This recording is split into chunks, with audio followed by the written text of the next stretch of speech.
방역활동 방해 등의 혐의로 기소된 신천지 이만희 교주에 대해 1심 법원이 횡령 혐의 등 일부만 인정해 징역 3년에 집행유예 4년을 선고했습니다.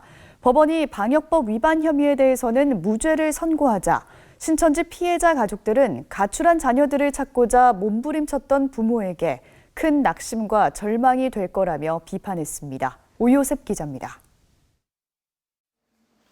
법원은 이만희 교주의 횡령 혐의에 대해선 유죄를 인정했지만 감염병 예방법 위반 혐의엔 무죄 판결을 내렸습니다. 수원지법 형사 11부는 방역법 위반과 횡령 등의 혐의로 기소된 이만희 교주에 대한 선고 공판에서 횡령 혐의 등에 대한 유죄를 인정해 징역 3년에 집행유예 4년을 선고했습니다. 재판부는 판결문에서 이 교주가 횡령한 자금이 50억 원을 훨씬 초과하는 큰 금액이고 죄질이 가볍지 않다며 양형 이유를 밝혔습니다. 재판부는 신천지 자금 50여억 원이 들어간 가평 평화의 궁전에 대해 신천지 행사는 연평균 10회도 열리지 않았다며 이 교주가 개인 부동산 취득을 위해 신천지 자금을 사용했다고 판단했습니다.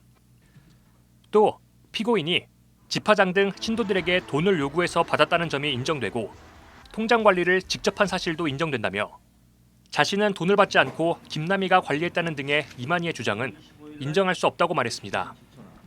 재판부는 이 교주가 평소 본인은 물론 신천지 재정이 아주 투명하게 관리되고 있는 것처럼 하면서도 신도들의 믿음을 저버리고 개인적 용도로 사용했기에 죄질이 가볍지 않다며 자신의 잘못을 진지하게 반성하고 있지도 않다고 말했습니다.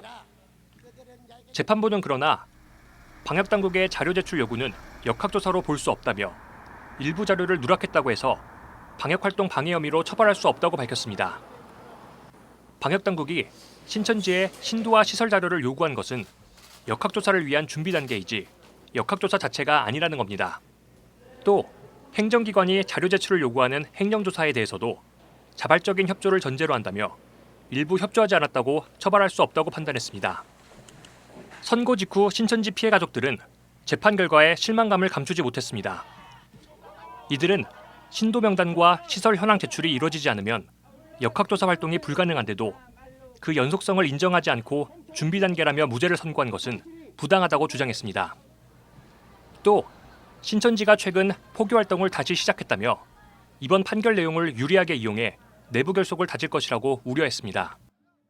몇천 명이라는 피해자를 자기 자신 조직 내에서 낳고 그 사람들이 전국에 퍼져서 어쨌든 전체 전국 감염의 확산의 주범으로 지금 이렇게 수사가 진행되어 왔는데 어떻게 이 부분이 몇 개월도 아니고 무죄가 나올 수 있는지 이건 정말 좀 아이러니한 상황이 아닌가 이런 생각이 들거든요. 신도들이 14만 4천 다 떨어질 때까지 기다려라. 너네는 구원받는다. 이런 식으로 지금 해왔는데 지금 포기 활동을 또 급격하게 하지 않을까.